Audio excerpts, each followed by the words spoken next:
Welcome back to the Ref Show, part 2. Mostly it's going to be about getting more ex-players into refereeing. I say the word more because, unbeknown to a lot of people who either forget or are unaware, there have been ex-players who've refereed, haven't there?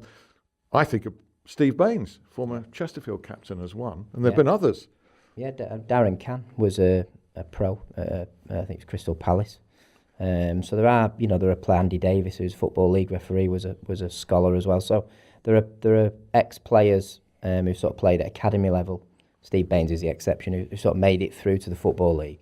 There certainly needs to be more. And I think, we've seen in the media this week, and Jason Jarrett came out and said that, his path to refereeing in the professional game is too slow, and I completely agree with him. And I don't think that's just for ex-players. I actually think it's for all referees. There are 10 levels of refereeing in this country. They're talking about taking it down to 5. But even so, to get through semi-professional level, then through to the panel, then through to the Football League, it can take 8, 9, 10 seasons. And actually, when you're coming in from a player's perspective, you've already got a decent amount of knowledge of the game. You've got a decent amount of knowledge of things you're looking for. You still need refining around positioning and movement and recognising challenges. But a lot of knowledge comes in, and I just don't think we credit that enough for people who've played the game. But also, I think the system I've got referees in the late 20s who are saying to me now at the contributory league level, sort of Aviva stick level, who are saying their path is just completely blocked because they're not promoting enough referees each year. We'll get Brian's view in just a second. Jason Jarrett brought this issue back to public attention. He played for some 13 clubs, ex-Wigan Athletic, Hull, Stoke and Leicester midfielder. He said he's tried to become a match official, but it just takes far too long. As you say, it can take like 10 years. And after 5 years trying, he was only on £32 a game. Brian, £32 a game, eh? You'd have took that, wouldn't you?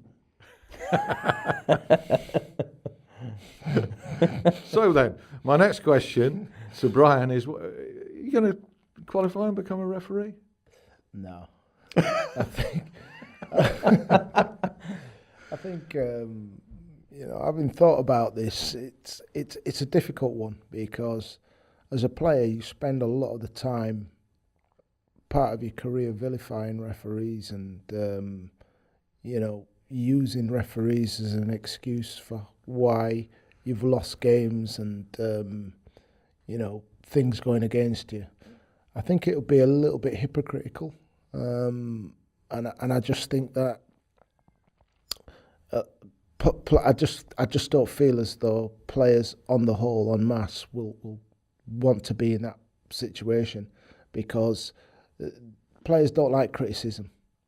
I think that's another thing you have to remember. When you think about players getting stick off the crowd and so on, to go into the middle and be in a no-win situation at all. You mean they haven't got the courage and the character to stand up to that kind of perhaps scrutiny and pressure? Possibly, because what you have to remember is that you go from being the kind of person who can influence the game to being on the outside looking in.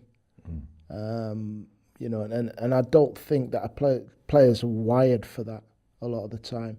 You also have the issue of your positioning, like Dean's mentioned. You go from looking to find space to having to be right in it, and that's a lot of training. It's not just a case of I can go out there and be a referee and I'll be running up and down trying to keep up with the game, but I'm still watching the game. I'm not thinking about making decisions.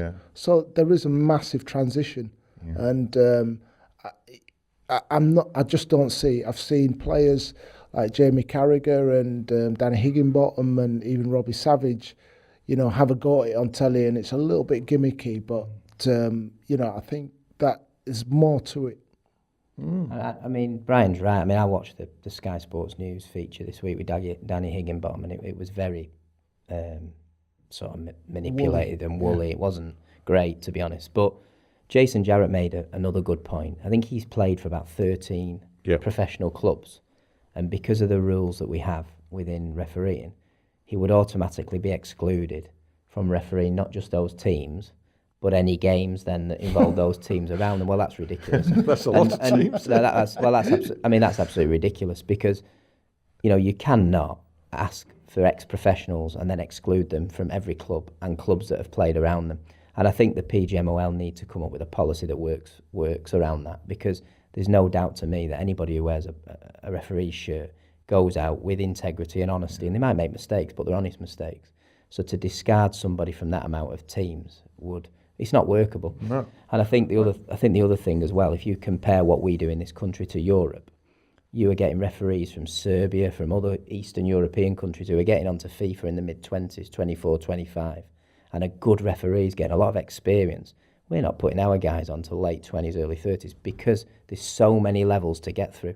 So I think he's absolutely right. I'm really glad he's highlighted this. Dean, I think what we've got to remember as well is that we have an unusually large amount of teams, leagues, and so on. Yeah, so to even get to there, it's very difficult anyway. We do, and it's interesting you mentioned about the money and the 32 quid a game. The referees who referee on the conference, which to me is professional football, who are refereeing part-time or full-time pros in the conference, are paid less to referee the game than the assessor who watches them. Nonsense. It's remarkable. Absolute nonsense. It's a real love of the game. Yeah. We're talking about improving the game, and it surely can only improve by getting ex-players into it. More in touch with how the players think, the professional players think, as in cricket, where it's the norm for ex-players to become umpires. So surely we've got to do that. There's one at the moment. Andy Butler plays for Doncaster Rovers, former Sheffield United, and I think Walsall, Scunthorpe, maybe. Yeah. He's looking to become a referee. Our own Mark Halsey was a player at a high level, non-league goalkeeper. Well. Yeah, Roger Dilks. But I think the thing is, it goes back to what Brian said. The reality is, if Andy Butler stops playing professional football tomorrow, he's going to have to referee to start with. I think he's doing grassroots football now. So he would start, best case scenario, at level 4, which is refereeing supply league football. And then he's got this sort of promotion path through to the Football League, which could take him somewhere between 7 and 10 seasons. So he's earning whatever he's earning a week now. He's then going to have to drop down to 32 quid a game and move through. And it's not just ex-professionals, the commitment that's required now to referee. For anybody. Anybody, supply league level. You've got Tuesday night games where you're having to travel 2.5, 3 hours, each way. If you're refereeing in the northwest, you could be up at Carlisle. If you're down in the southwest, you could be down in Cornwall. Yeah. The commitment is unbelievable, and I'm afraid that although the money's going in at the professional level, it's not going in on the Football League. We've got our Football League assistants and Football League referees in League 1 and 2 who are still not full-time. Okay. They're still classed as self-employed. It's not workable. The whole system needs a complete review. Ball back in the FA's court at a time when they're having to look within themselves and change.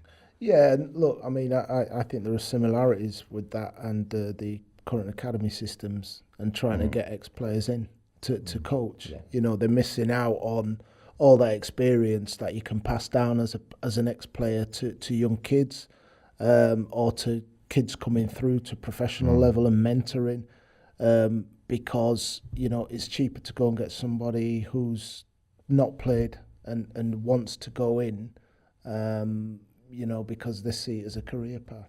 Wider concern. Okay, before we close, Youdan Trophy, international youth tournament, which goes from strength to strength. Deane here, we have the tournament director in our midst. How many teams now? It's expanding rapidly. So we started 2 years ago with 8 teams. We moved to 32 last year, which was a big jump. This year we're going to 40 teams. We've got teams this year from Middle East, from Japan.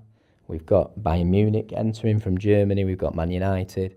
We've got a lot of English Premier League teams, but we've also got some founder members of the Football League. We've got some private academy clubs who are coming in. So it's a fantastic tournament because we try and make sure that the way that we seed the draws, that each team has a different type of game. So they're not playing, necessarily teams of the same sort of style. They're playing some physical games, some technical games. And the feedback we got last year was very positive, and hopefully, again, it'll be the same this year. Great learning opportunity and just what the game needs, isn't it? Some competitive football for kids, eh? No, it's great. I mean, as a kid, I mean, I remember growing up as a kid, I was going over to Hull and Hessel and playing against teams from down in Grimsby or Lincolnshire or whatever. And it's that whole kind of, you feel as though you're in a real tournament. And for a kid arriving to a tournament, we're playing Manchester United, by the way, Bayern or could be. Munich. Hey, what names? The feedback as well we had last year, and Brian will know this, having sort of coached at a professional level, was that the coaches found out more about those players in that week, residential, than perhaps they had at training all season. The whole experience. Yeah. Okay, watch out for that. It's coming up in July. You'll hear lots more about it from You Are The Ref. Meantime, thank you to Deane. Thank you to Brian. And do rejoin us for another Ref Show next week when there's a full Premier League programme, Football League and everything. So it's going to be very busy then. See you. Bye.